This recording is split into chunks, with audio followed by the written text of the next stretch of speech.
Well, good afternoon, Willie. Hey, looks like you got mail.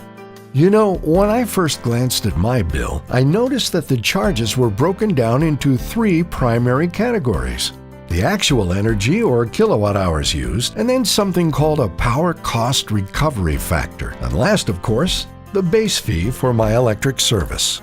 I quickly learned that, like most cooperatives, Grayson-Collin Electric is a distributor of electricity, meaning the wholesale power is purchased from a generation and transmission cooperative in large quantities in order to gain a greater cost efficiency. The Grayson-Collin Electric Co-op is actually a member of the Rayburn Country Electric Cooperative. That's right, co-ops can be members of other co-ops too. Grayson-Collin purchases electricity from Rayburn Country in order to get better pricing on some portions of wholesale power. Now, understand that not all cost factors can be fixed or controlled given the constant fluctuations that often occur on a monthly basis. For instance, fuel costs such as natural gas, coal, or hydropower can increase or decrease periodically as they're used to generate electricity. But for the most part, Grayson-Collin Electric is able to secure a fixed fuel cost through its Rayburn Country Co-op membership. There are numerous other factors that are driven by statewide or regional demands for electricity, which are monitored and controlled by the Electric Reliability Council of Texas, or more commonly known as ERCOT. Now, ERCOT has been charged by the Texas legislature to control the needs of the electric delivery systems within our great state, and in doing so, they help determine when and where electricity generation is necessary to meet the demands of consumers. As the statewide and regional demands by consumers are managed, the cost to deliver power along transmission lines can fluctuate greatly at varying time periods, and they change several times on a monthly basis. So, because demand is often driven by numerous factors beyond the control of a distribution cooperative, Grayson-Collin Electric is unable to secure a fixed actual cost for electricity delivered to the co-op members' homes and businesses. But they do their best to estimate both the cost and amount of electricity members will consume several years in advance in order to set rates that will cover all of the co-op's operating costs. When the wholesale power bill comes each month, the co-op compares the actual prices paid with the estimated costs according to their budget. This differential reflects what is referred to as the power cost recovery factor, as seen on every member's bill.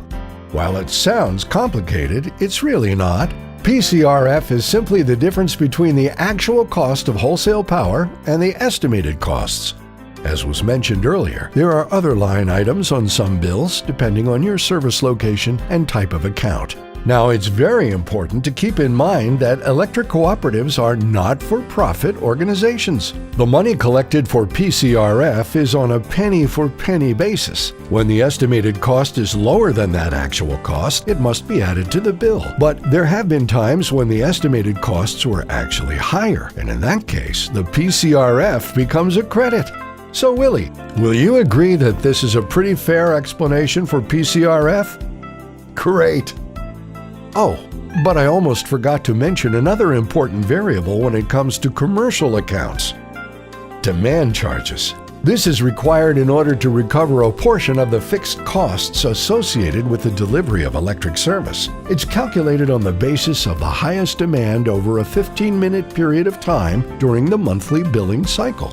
At Grayson-Collin Electric, commercial accounts are classified as either small or large. So be sure to visit www.grayson-collin.coop for more details about demand rates as they apply to commercial accounts. The costs involved for demand pays for the cooperative to have lines of an appropriate size, a transformer that can meet peak requirements, and other services such as equipment, supplies, and personnel to meet the power needs of commercial plants, facilities, and other businesses. Another important line item we find on a co-op bill is for the energy charges. This is calculated by multiplying each metered kilowatt hour consumed by the applicable rate. The rate is calculated to cover the costs of wholesale power and the operation costs at the cooperative. And finally, there's the base fee line item. This is the minimum fee charged to recover a portion of the fixed costs of operation at the cooperative. This fee allows the price per kilowatt to be lower because some of the operations cost is guaranteed to be recovered each month. Now, if you live within the limits of an incorporated city or town, Uncle Sam comes calling with sales tax requirements. Some cities charge a sales tax, much in the same way that you pay for purchases at retail stores throughout Texas.